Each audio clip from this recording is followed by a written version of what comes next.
The preaching passage today is from Joshua 1, verses 1 through 9. And it's entitled, Joshua Installed as Leader. After the death of Moses, a servant of the Lord said to Joshua, son of Nun, Moses' aide, Moses, my servant, is dead. Now then, you and all these people get ready to cross the Jordan River into the land I am about to give to them, to the Israelites. I will give you every place where you set your foot, as I promised Moses.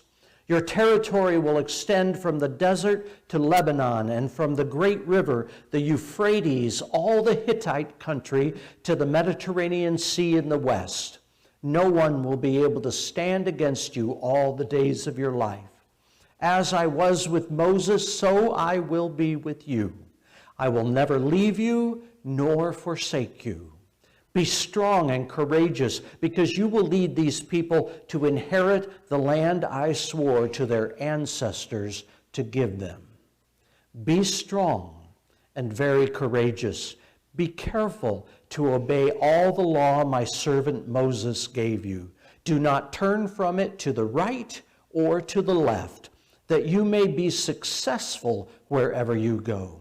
Keep this book of the law always on your lips. Meditate on it day and night, so that you may be careful to do everything written in it. And then you will be prosperous and successful. Have I not commanded you? Be strong and courageous. Do not be afraid. Do not be discouraged, for the Lord your God will be with you wherever you go.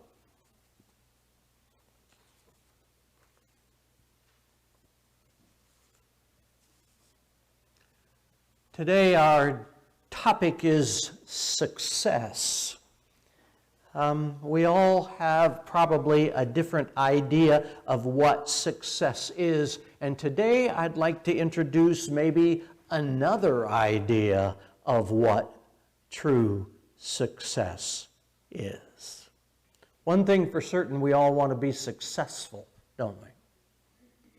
It feels kind of important to us to be successful. Nobody wants to fail. Purdue lost yesterday. Yeah. A last-second touchdown with 7 seconds to go took the lead away from us.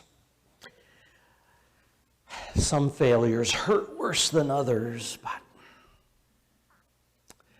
one of the places that I like to be successful is fishing. And I'm actually hoping to do a little of that this week. Rhonda and I are going camping, perhaps one last time before we can't anymore. We're going to the place where I had the largest fish I probably ever didn't catch in my life. I fought this fish and fought it until I finally got it up to the boat. And I had both hands on the rod, holding it doubled over with this fish near the boat, and it's still fighting me, but I had to let go with one hand in order to get the landing net. Well, I got the landing net up around its tail, but the fish was too big to fit in the landing net. So I only got about half of the fish in the landing net, the tail, and it took enough slack off the line that he went. I know, you've heard fish stories before. The one that got away. But this is true, and it was probably the biggest bass I ever came close to catching. It was a little disappointing. Now, I do catch and release, so I would have let it go anyway, but getting in the boat is part of the exercise, you know, and I didn't get that far. We're taught in life to be successful. We're rewarded when we're successful, and we are penalized when we're not, right? Anybody in business, anybody in school, anybody in life knows that. And we'd much rather be rewarded than penalized. And so we learn to be competitive. We learn to fight to somehow succeed in whatever we're trying to do. Because when we're successful, we're also powerful, right? We're also wealthy. We're also respected, because that's the society that we live in. Vince Lombardi, you may know this quote. Vince Lombardi said, "Winning isn't everything, it's the only thing." That's right. Of course, his success was borne out on the gridiron, right? Even there, we'd like to be successful. And unfortunately, in every single game, some are not successful, right? That's the way it works. We strive for success. And for some people, success becomes kind of addictive. You know, they will compromise their own ethics, their own values, their own beliefs, because the addiction takes over their life and they have to be successful at any cost. Our interesting thing is that our view of success reflects our values. That's true for parents.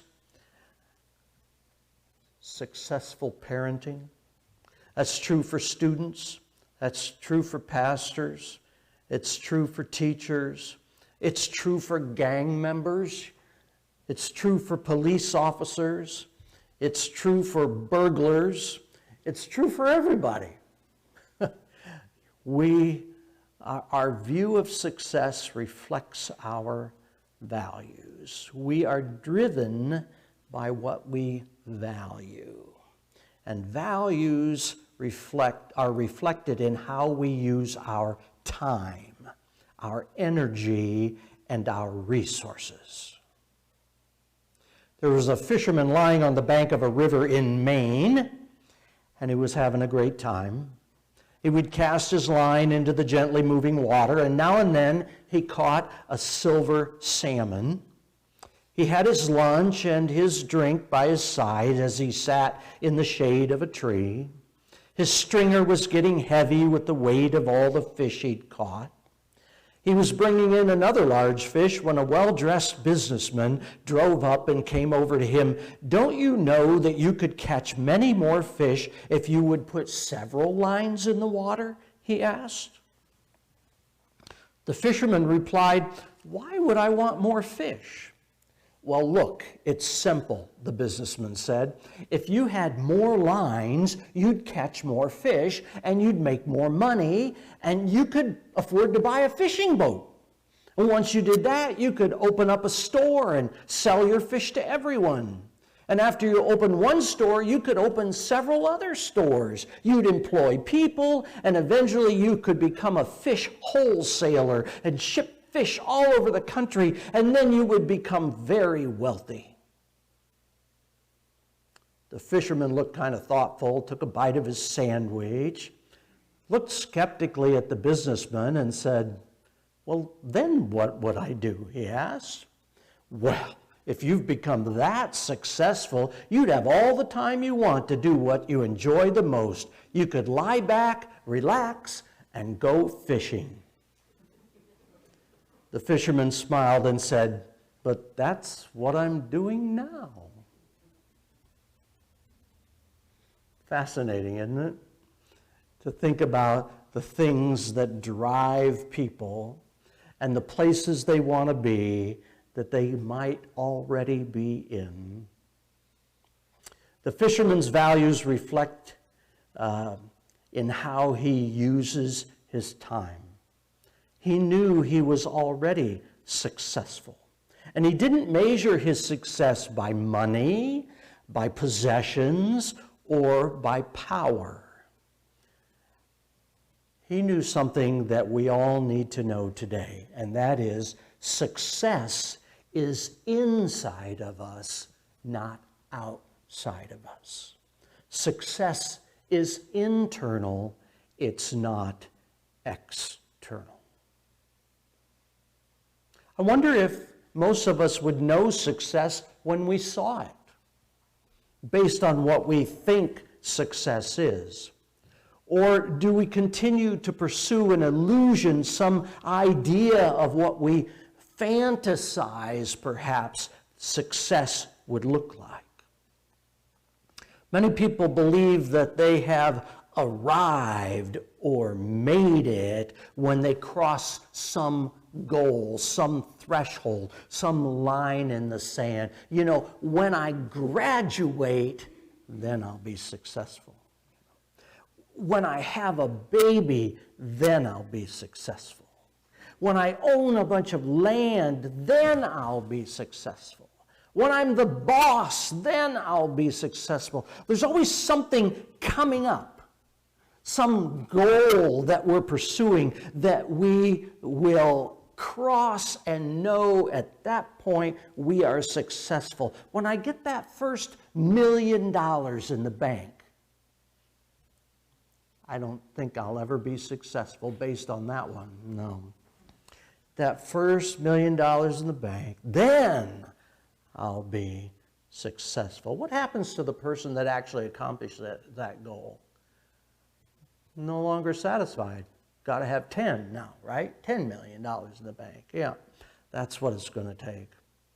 I think about some celebrities that party, you know, way into the night and run with all the right crowds and how they believe that they've found success. And yet, so many of them die young, right? Most of them have entirely dysfunctional relationships, moving on, you know, from one marriage to the next, suffering from drug abuse and alcohol abuse and so many other problems, because they've learned that making it or being successful the way they thought they would didn't bring in joy in their lives. It didn't bring happiness. Success maybe isn't what we think it is. So the question is, what is the biblical measure of success? When God in our passage was preparing Joshua to lead the Israelites to the promised land, he laid out a certain criteria for success. I'm going to read it to you again. Be careful to obey all the law my servant Moses gave you.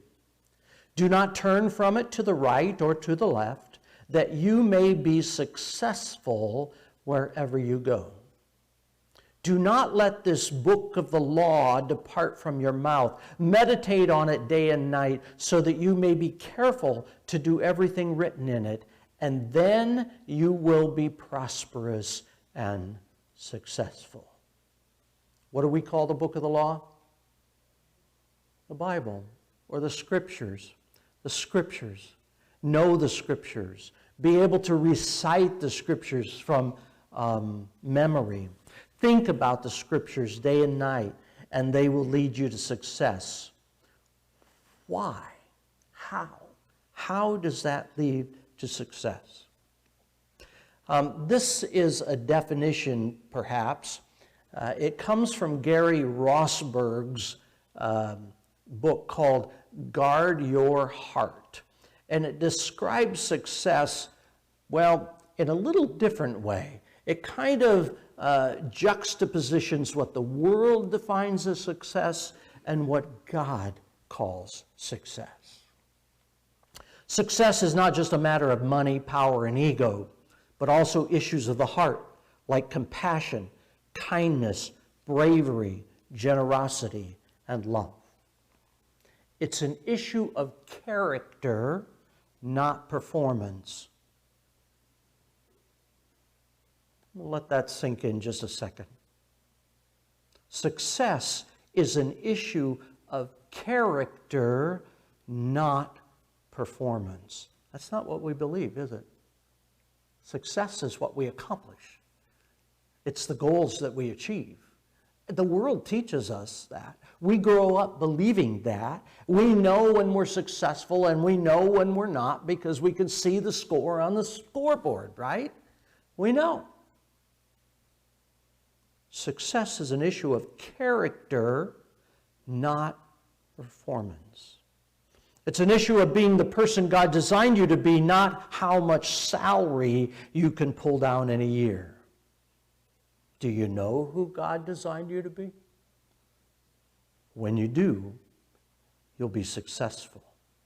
It's an issue of who you really are, not how many notches you can rack up on your resume or the shape of your car's hood ornament. There's a shift now in our culture. Success hasn't cut it, but significance has more meaning. You know, the older I get, I wonder what the review will be, you know, when I'm laying there in my casket. Will somebody just kick it and say, "Good riddance"? Yeah. That significance has meaning. Who makes us significant? You notice the question isn't even what makes us significant. The question is, who makes us significant? I believe, and this is Gary Rosberg speaking, I believe it is a person with a capital P, by the way. I believe it is a person, not your boss, kids, parents, or even you. What makes you and me significant is the person of Jesus Christ. He created us in order to glorify himself. That's our job in life, to bring honor and glory to him. He is the one who makes us significant. You ever think about being made in Christ's image? Each of us are made in Christ's image. And the greatest goal that we can have in life is to be like him. Knowing that we look like him isn't enough. We need to act like him. That means we have to love the way Christ loves. And honestly, if you have to put it into one word or one sentence, I think love is the thing that makes us successful. Have we loved well? Can we love people that don't love us? Can we love people that treat us really shabbily? If we can, then we're like Christ. And I'm not saying that's easy. It's not easy. But God never asks of us to do the easy things, the things that we would do anyway. God asks us to do the hard things. The things that we wouldn't do if we didn't know him. And if we didn't hear his still small voice. This is a letter from God. Dear child, I'm writing because I want you to stop and take stock of your life. I want you to look closely at the way you have lived your life. I want you to make changes based on a new commitment to my larger purpose for your life and for the world, while you still have time. I'm going to give you some things to ponder. Do this in a quiet place, either early in the morning or late at night when it is still and quiet. Don't be in a rush.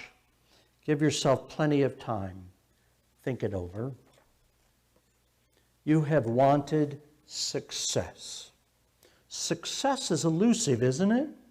That's because you've been living by your own ideas. I do want you to be successful, but on my terms, not yours. You measure success in the quantity of your possessions and achievements.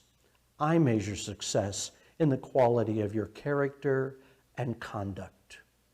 You are interested in the success of your goal. I am interested in the success of your soul. True success is to satisfy your calling, not your ambition.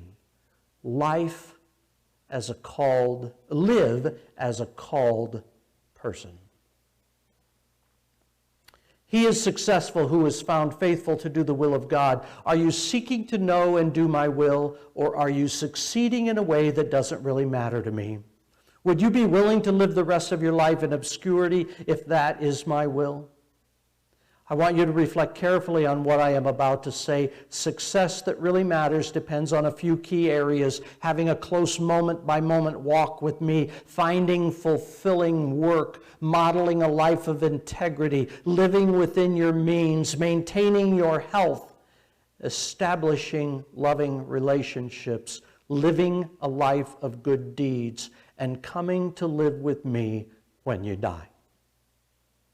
What changes should you make in the brief time you have remaining? How would you live if I told you that you have only 1 year left on earth? 1 month, 1 week, 1 day. Live your life in the shadow of the cross. Soon you will see me face to face. Did you know that you are God's crowning achievement? Each and every one of you. He is so proud of you. He's proud that you are the work of his hands.